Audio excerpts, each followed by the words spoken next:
A dream to do good inspired a steelworker to build an Italian villa. The phrase hidden in plain sight could have originated with the Cettolin House in West Seattle. Nestled among the unpretentious extended block of 32nd Avenue between the Fauntleroy Expressway, opened in 1965, and Nucor Steel, opened in 1905 as Seattle Steel, the dwelling, upon further examination, looks to be a villa straight from Italy, which was the intention. It was created by Fausto Urbano Cettolin, who came to the United States in 1913 from the northern Italian town of Pianzano. In 1921, he married Irma Dina Monti, also a 1913 newcomer, arriving from Italy's coastal city of Livorno. In 1926, the industrious Fausto, who worked in the steel mill's open hearth, began giving shape to a vision. "My father had a great love for my mother. That's why he built the house," says Virginia Cettolin, youngest of their 6 children. The project took 13 years. "It was all in his head. He never had a plan as far as we knew," says Virginia, an 87-year-old retired teacher and Dominican nun, visiting the 3-story house from the Washington border town of Blaine. "I think it was just in him to create a family memory."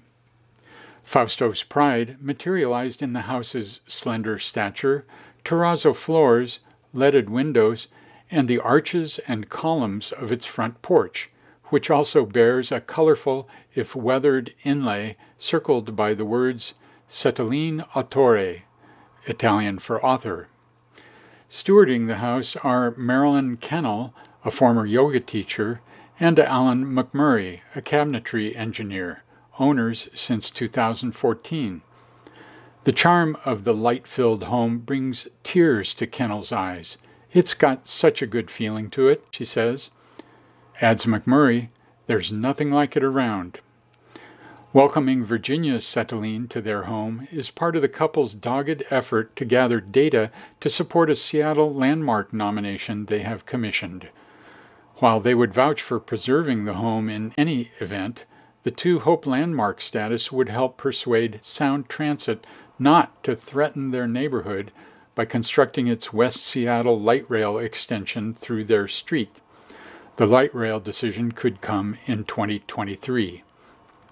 In early years, the Cettolin House stood alone on 3 lots, with the Pigeon Point Bluff, South Seattle, and downtown as a stunning backdrop.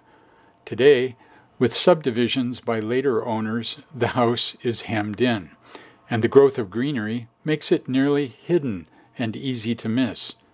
But not for Virginia Cettolin. "It's the fulfillment of an immigrant, and to me that's why it's very important," she says. "It truly shows from nothing to something in America. You come with a dream to do good in America." In our first then photo, in 1952, then 17-year-old Virginia Cettolin perches in what she and her 5 siblings called the Wonder Tree, a magnolia, in front of her childhood home at 4022 32nd Avenue Southwest, that took her father 13 years to finish, starting in 1926. "How many hours we spent in our wonderful tree," Virginia says. "It was an airplane, a stagecoach. Even the dog went up in the tree." In our second then photo, the Cettolin House is in progress without a finished front porch in a battered late 1930s print. In our third then photo, Fausto Cettolin works on his house's brick foundation, a project that began in 1926. Today, Virginia Cettolin, visiting from her present home in Blaine, stands before the same magnolia tree today. Her mom and dad lived in the house until their deaths in 1966 and 1969, respectively.